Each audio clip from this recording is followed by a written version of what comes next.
Hello everyone, कैसे हैं आप सब लोग। Welcome back to ICT virtual classroom Dehradun. मैं निखिल राणा। क्लास 10th का 9th एंड 10th का अपनी क्लास चल रही है। इसमें अभी हम ले रहे हैं केस स्टडी के क्वेश्चन जो 10th क्लास के लिए इंपॉर्टेंट है, बोर्ड्स के लिए भी इंपॉर्टेंट है। बोर्ड्स में भी इस तरह के क्वेश्चन पूछे जाते हैं। तो केस स्टडी के क्वेश्चन कर रहे हैं। बीच में क्वेश्चन सर्कल का भी लेकर आ रहा हूँ क्योंकि काफी बच्चों के कमेंट्स और चैट्स आई थी कि सर्कल से रिलेटेड क्वेश्चन भी आप बताते रहे साथ साथ में, और केस स्टडी भी बताते रहे। तो केस स्टडी के क्वेश्चन भी कर रहे हैं और सर्कल से रिलेटेड क्वेश्चन भी हम कर रहे हैं। तो सर्कल भी बच्चों का काफी डाउटफुल रहता है, तो उस पर भी हम बात करेंगे। ठीक है, तो चलिए फिलहाल अपनी क्लास शुरू करते हैं। एंड इस क्वेश्चन को आपने देख लिया, कैसे इस क्वेश्चन को करेंगे। आइए क्वेश्चन को देखने के बाद पढ़ लें पहले तो। ठीक है, सबसे पहले पढ़ लेते हैं। In this figure given below, जो आपको फिगर दिया गया, a circle is inscribed in A triangle ABC. एक ट्रायंगल एबीसी में एक सर्कल को इंस्क्राइब किया गया और इस तरीके से इंस्क्राइब किया गया कि it touches the sides AB, AB को टच कर रहा है, बीसी को टच कर रहा है, एसी को टच कर रहा है, at point D E and F पे टच कर रहा है। The length of side A B, B C and C A are 12 centimeter, 8 centimeter, 10 centimeter respectively,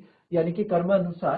तो ए बी है जी आपका 12, ए बी है जी आपका 12, फिर बी सी है जी आपका 8, बी सी है जी आपका 8, और यह है जी आपका 10, 12, 8, 10। ठीक है, find the length of A D B E and C F. आपको ए डी बीई और सीएफ की लेंथ निकालनी है, बस इतना सा क्वेश्चन है। अब इसमें कहीं ना कहीं सर्कल आ रहा है सर, हमने ना एग्जाम में आ गया है क्वेश्चन। चलो एग्जाम में क्वेश्चन टकरिए आप लोगों के, कैसे कैसे अप्रोच लगाओगे, कैसे सोचोगे। या सर ट्रायंगल्स तो हमने पढ़ा है, बट हमने सिमिलरिटी पढ़ा है ट्रायंगल में। तो ट्रायंगल का कॉन्सेप्ट तो कहीं ना कहीं यहाँ पे भी यूज नहीं हो रहा जितना हम सोच रहे हैं, क्योंकि हमने ट्रायंगल के साथ साथ सर्कल भी पढ़ा है। और यहाँ मुझे सर्कल ज्यादा दिख रहा है, ये है ना, सर्कल ज्यादा दिख रहा है। तो सोचो क्या कॉन्सेप्ट आप यूज करने वाले हो सर्कल का। यहाँ पे क्या कॉन्सेप्ट यूज करने वाले हो सर्कल का। यहाँ पे I will give you 30 second, सोच लो, करो मत भले, सोच के रखो मन में क्या करोगे। जो करना चाहता है वैलेंट गुड, जिसको आता है कर भी ले साथ साथ, बहुत अच्छी बात हो जाएगी, आपकी प्रैक्टिस हो जाएगी। ठीक है, जो सोच रहा है एक बार क्वेश्चन को आप लोग अपने एंड से पढ़ो अच्छे से और सोचो क्या इसमें कर सकते हो।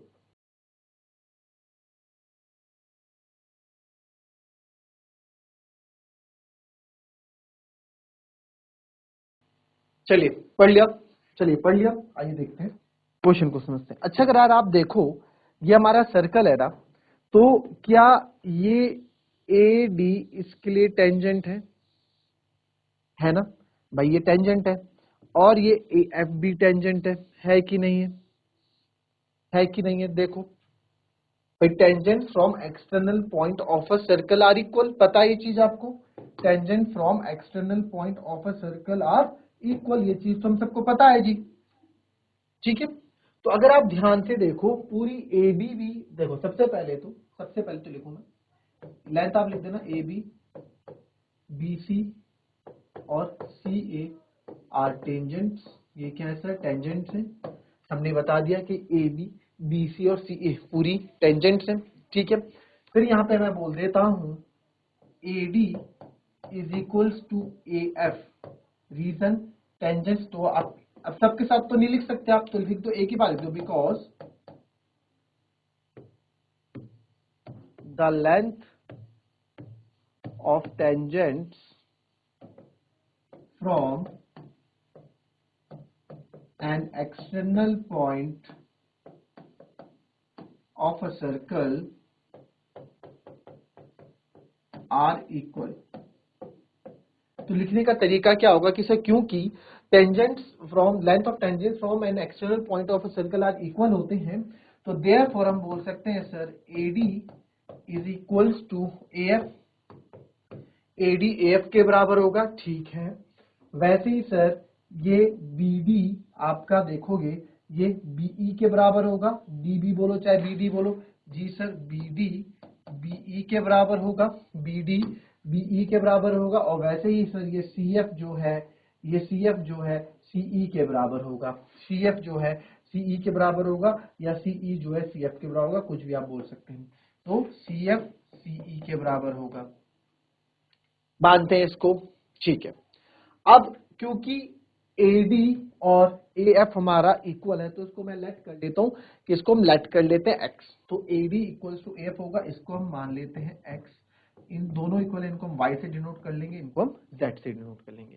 कहने का मतलब क्या है कि यहां से यहां तक ये x है, ये दोनों x मान लेते हैं, ये वाई वाई मान लेते हैं और ये z और z मान लेते हैं, ये ठीक है, इक्वल है, ठीक है, कोई दिक्कत नहीं है।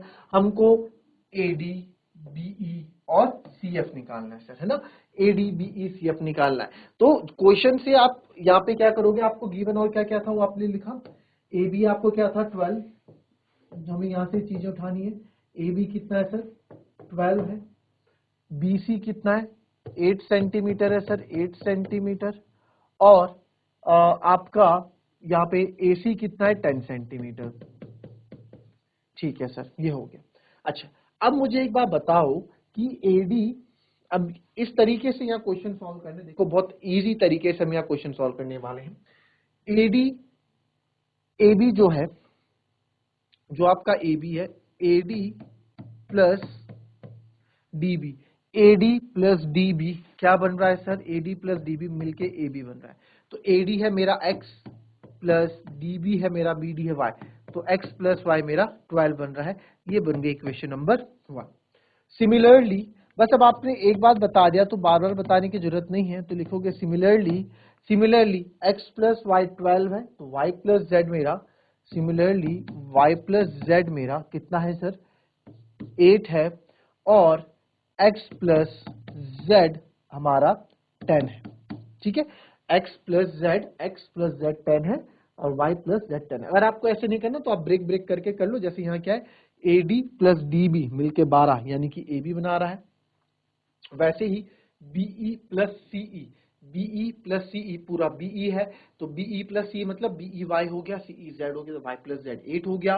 वैसे ही सर आप यहाँ पे देखेंगे कि AF प्लस FC आपका AC हो गया, AFX हो गया, FCZ हो गया, तो X प्लस Z आपका 10 हो गया, ठीक है, ये आप यहाँ समझ लेंगे।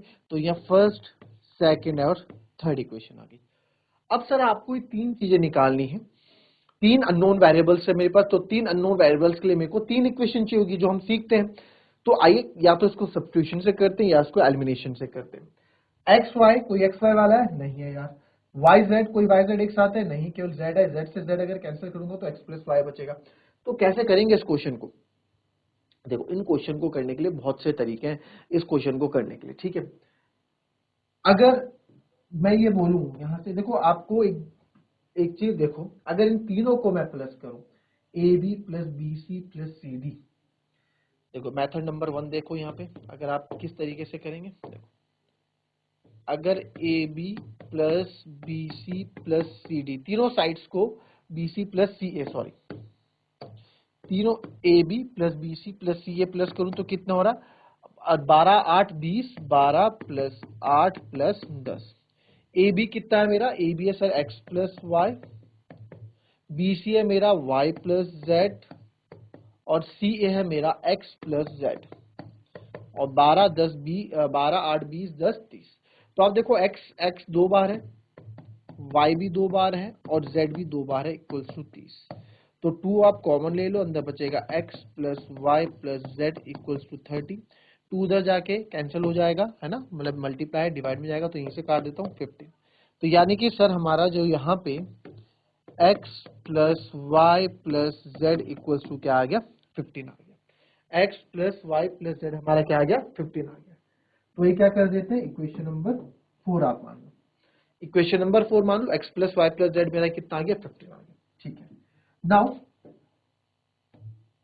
नाउ अब आप देखो, फ्रॉम आप लिखेंगे फ्रॉम इक्वेशन 1 एंड इक्वेशन 4, केवल इक्वेशन 1 और इक्वेशन 4 का मैं यूज कर रहा हूं।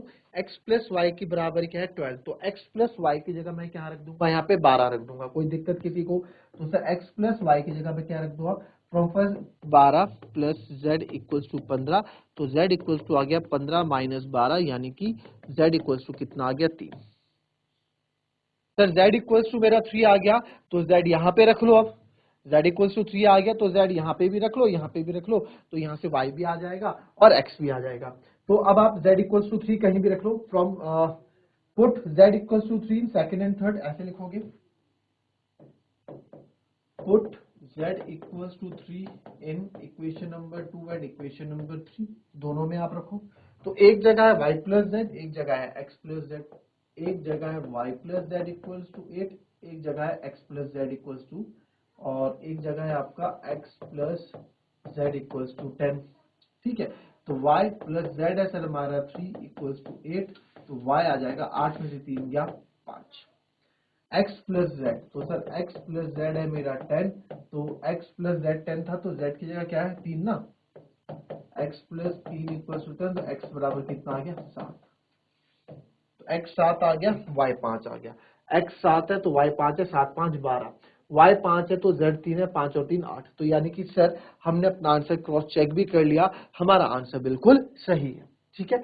तो ये क्वेश्चन था सर्कल का, बहुत इजी था, इतना कोई टफ क्वेश्चन था नहीं, टेंजेंट से रिलेटेड क्वेश्चन था, 2 या 3 मार्क्स में इस तरह के क्वेश्चन पूछे जाते हैं, इजी है, कॉन्सेप्ट पता है तो सब चीजें इजी है। इसको कॉपी कर लेंगे और हम इसके बाद मिलेंगे अपने मूव करेंगे नेक्स्ट क्वेश्चन पे, फिलहाल कॉपी कर लेंगे।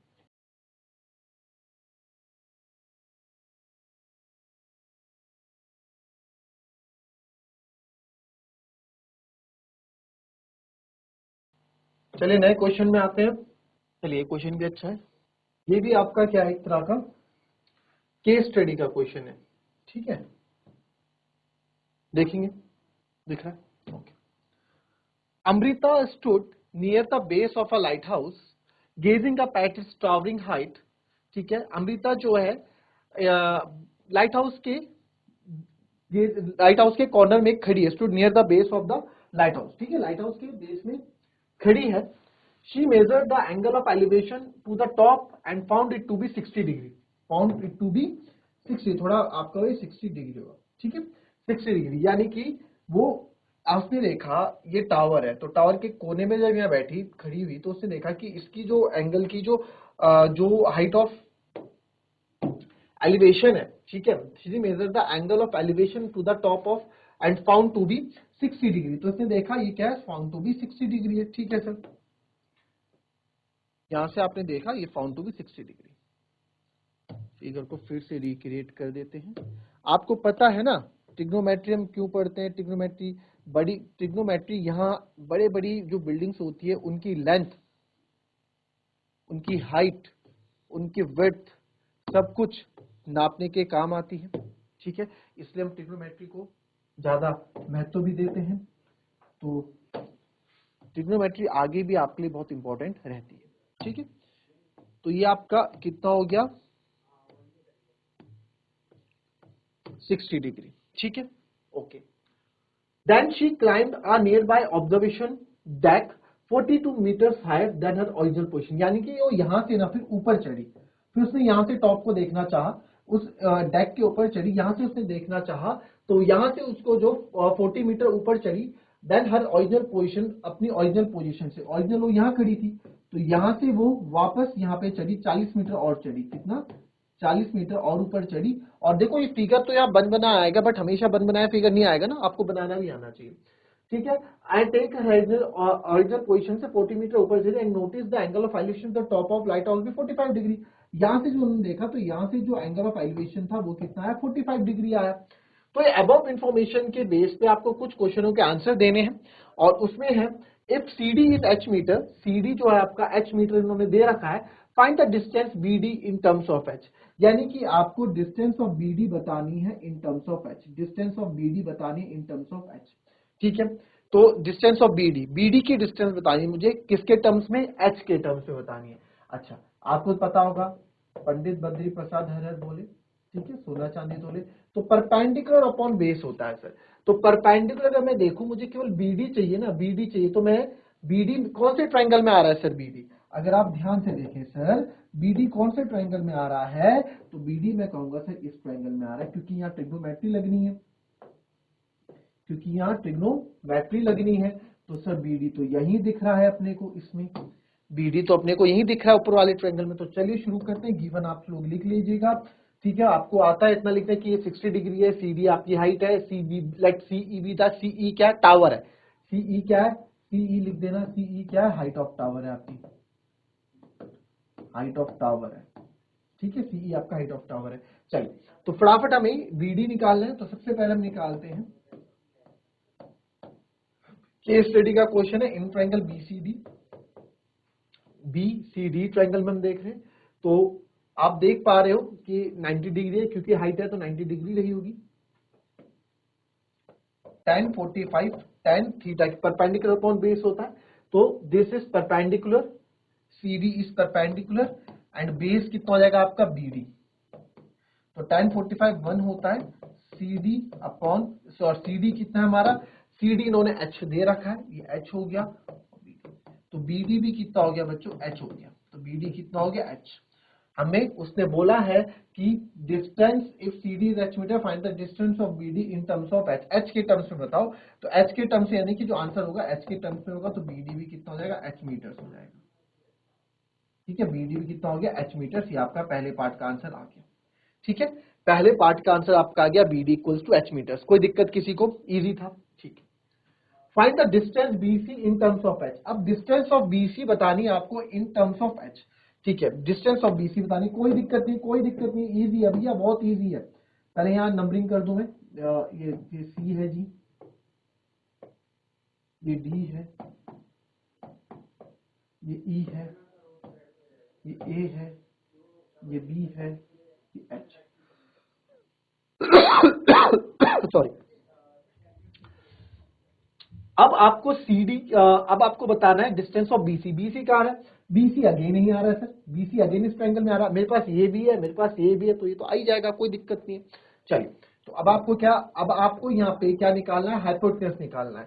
हमें क्या निकालना है, हाइपोटेनस निकालना है। हाइपोटेनस क्या आएगा, या तो भाई आप देखो पाइथागोरस थ्योरम लगा दो, सिंपल सी बात है, क्योंकि 90 डिग्री होगा, क्योंकि जो भी चीज हाइट या डिस्टेंस हाइट होती है, किसी भी चीज की हाइट आप नापते हो तो बिल्कुल सीधे नापते हो ना, बेस के साथ। और बेस के साथ यानी कि 90 डिग्री बनाया होता है, तो हमेशा बिल्कुल सीधा रहता है, 90 डिग्री यानी परपेंडिकुलर रहता है। ठीक है, तो एक चीज ये होगी, या तो आप इसमें पाइथागोरस थ्योरम लगा दो। ठीक है, क्योंकि ये H है, ये भी आपको पता लग गया H है। चलो, हम तो ट्रिग्नोमेट्री से कर रहे हैं ना, तो ट्रिग्नोमेट्री से करते हैं सेकंड पार्ट को। आइए सेकंड पार्ट देखेंगे इसका। Second part, again in triangle कौन सा लूंगा मैं, अगेन इन ट्राइंगल BCD लूंगा। इन ट्राइंगल BC, मुझे इस बार सर परपेंडिकुलर चाहिए, मुझे इस बार सॉरी हाइपोटेनस चाहिए। हाइपोटेनस कहाँ आता है, साइन में आता है, साइन में भी आता है, कॉस में भी आता है, कहीं से भी मैं ले सकता हूँ, कहीं से भी मैं ले सकता हूँ। ठीक है, तो मैं साइन कॉस लेता हूँ, साइन लेता हूँ, तो साइन 45 क्या हो जाएगा, परपेंडिकुलर यानी कि CD अपॉन हाइपोटेनस, हाइपोटेनस यानी कि BC। ठीक है, तो साइन 45 यहाँ पे हम ले रहे हैं। ठीक है, तो साइन 45 की वैल्यू क्या होती है भाई, साइन 45 की वैल्यू आप क्या बोलोगे, 1/√2 होगी। ठीक है, तो 1/√2 sine 45 is equal to CD कितना है सर, CD H है, BC हमें निकालना है, तो BC क्रॉस मल्टीप्लाई हो जाएगा। तो BC जब आप यहां से क्रॉस मल्टीप्लाई कर दोगे उधर, तो ये आएगा √2H। तो √2H मीटर्स आपका क्या आ जाएगा, BC आ जाएगा। देखो किसको समझ में नहीं आया तो पूछो, देखो कुछ गलती है इसमें, देखो जरा।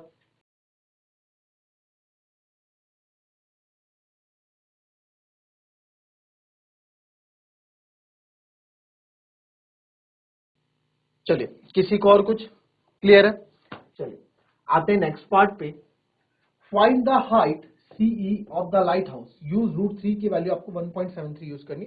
तो आपको CE की वैल्यू निकालनी है, CE की वैल्यू निकालनी है। सर CD तो मेरे पास है, CD तो अगर देखा जाए CD तो मेरे पास है, मेरे को अगर DE कहीं से मिल जाएगा ना, तो मैं CD प्लस DE कर दूंगा, ये कर सकते हैं।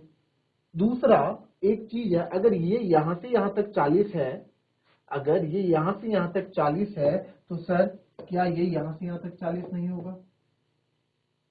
कितना इजी क्वेश्चन था यार ये तो, बिल्कुल सर यहां से यहां तक 40 होगा, यहां से यहां तक 40 होगा, यानी कि इसका आंसर H+40 मीटर होगा। बहुत इजी। आपने थर्ड पार्ट अगर देखा तो थर्ड आपको क्या करना है, हाइट ऑफ CE निकालनी है ना, हाइट ऑफ CE निकालनी है। और CE आप देखा जाए तो CD प्लस DE है। सर CD आपका H है सर, DE आपका 40 है, तो 40 प्लस H हो गया, 40 प्लस H हो गया। बट क्या बोला है, √3 की वैल्यू 1.73 निकालनी है। सर ये तो हाइट तो आई नहीं ना, हाइट आई नहीं। अगर हमें H की वैल्यू यहां से पता लग जाए, या तो H की वैल्यू यहां से आप पता लगा दो, आप इनको सॉल्व करके H की वैल्यू पता लगा दो, आप इजीली निकाल दोगे आंसर, है ना। अदरवाइज या तो आप क्या करो, इसको सॉल्व करो यहां से और H की वैल्यू निकाल दो, अदरवाइज आप ये वाला ट्रायंगल ले लो सीई के लिए, कौन सा, ये वाला ट्रायंगल एईसी। तो मैं ऊपर से एच की वैल्यू निकालो फिर यहाँ सब्स्टिट्यूट करो, उससे अच्छा मैं क्या करूंगा, मैं इस बड़े ट्रायंगल पे ही जाना पसंद करूंगा कि बड़े ट्रायंगल को एक साथ ले लो और आंसर निकाल दो। तो अब आप यहाँ देखें थर्ड पार्ट की मैं बात कर रहा हूं, तो in triangle ACE, in triangle ACE आप देखो ACE में ही 60 डिग्री बन रहा है, ठीक है, ACE ही में। तो मुझे tan कितना, tan 60 लूंगा, tan 60 perpendicular upon base, perpendicular मेरा पूरा CE है और बेस मेरा पूरा AE है। अब एक बात बताओ, अगर यहां से यहां तक BD मैंने H निकाला है तो ये भी तो मेरा कितना होगा, H होगा, ये भी मेरा H होगा ना। जब यहां से यहां तक की डिस्टेंस आपकी H है तो यहां से यहां तक की डिस्टेंस भी H होगी, मानते हैं इस बात को आप। तो आप यहां लिख देंगे because AE is equals to BD by figure, है ना, बाय फिगर, फिगर में हमें ये दिख रहा है ये दोनों इक्वल है। तो tan 60, ठीक है, तो tan 60 आपका होता है √3, CE है सर मेरा H प्लस 40 और AE है सर मेरा H, AE है अपना H। तो बहुत इजी, अब यहाँ पे क्रॉस मल्टीप्लाई कर दोगे आप, √3 इक्वल्स टू H प्लस 40 और इस H को इधर मल्टीप्लाई कर दोगे तो √3H आ जाएगा, ठीक है। तो √3H minus H equals to 40, तो H इक्वल्स टू आ गया सर √3 माइनस 1 इक्वल्स टू 40, ठीक है।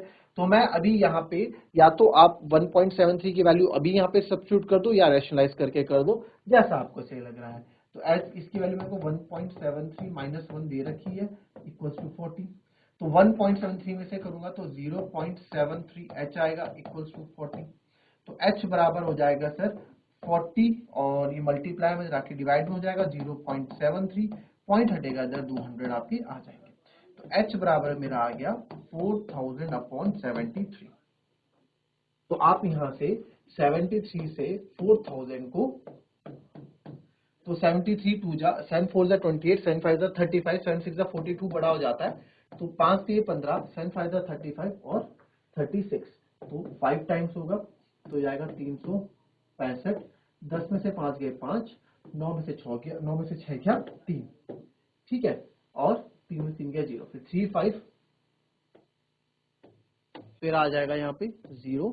तो मेरे ख्याल से 73 4 जा हो जाएगा, 3 4 3 12, 7 4 28, 292, तो ये जाएगा 292, 10 में से 2 गए 8, 15 में से 9 गए, सॉरी 15 नहीं होगा, ये 14 में से 9 गए 5, 58 पॉइंट लगाओगे तो एक 0 आ जाएगा। तो 73 से मेरे ख्याल से 7 8 जा 3 8 3 जा 24, 2 कैरी, 7 8 जा 56, 56 और 2 58, 584 आ रहा है, तो इसे एक छोटा लेना पड़ेगा 7 3 7 3 जा 21, 7 7 जा 49 और 41 to 51, तो 54.7। तो हाइट इसकी कितनी, h कितना आ गया, h आ गया 54.7, h कितना आ गया 54.7। अब CE मेरा H प्लस 40 था ना, CE मेरा H प्लस 40 था, पूरा मैंने लिख दिया, तो H प्लस 40 यहाँ से H आ गया 54.7, तो देयरफॉर मेरे को तो हाइट ऑफ CE निकालनी है, तो देयरफॉर CE बच्चों क्या हो जाएगा H प्लस 40, तो CE हो जाएगा H है मेरा 54.7 प्लस 40, तो CE बच्चों हो जाएगा 54, 50 प्लस 40 इज 90 आ जाएगा, 94.7 मीटर्स, ठीक है। आप पॉइंट का 2 डिजिट भी लिख सकते हैं, मैंने पॉइंट के बाद एक ही लिखा है, आप इसको 2 डिजिट कैलकुलेट करके लिख देना, ठीक है, पॉइंट के बाद 2 डिजिट 94.7 मीटर्स, ठीक है, इसको आप 2 डिजिट करके लिख देना, कोई दिक्कत नहीं है। क्लियर, आई बात समझ में, कोई दिक्कत किसी को, क्लियर है। चलिए, तो ये इस तरीके से तीनों पार्ट होने थे, ठीक है, इजी था, कोई दिक्कत नहीं। अच्छा, चौथा बोल रहा है find the distance of AE if AC equals to 100 centimeter. आपको डिस्टेंस ऑफ AE निकालना है अगर AC 100 सेंटीमीटर, अगर AC 100 सेंटीमीटर, तो बहुत इजी आपके लिए, बहुत ज्यादा इजी है, हलवा क्वेश्चन है ये तो चलो जरा ये हलवा क्वेश्चन को होमवर्क करके ले आना, कल इसको कमेंट में आप अन्य आंसर फटाफट मुझे कमेंट में इसके आंसर दे देना, कल वाली क्लास में इसको डिस्कस करेंगे हम। तो मिलते हैं आपसे अपनी कल की नेक्स्ट क्लास में, तब तक के लिए be happy, be healthy and be safe. Thank you and have a nice day.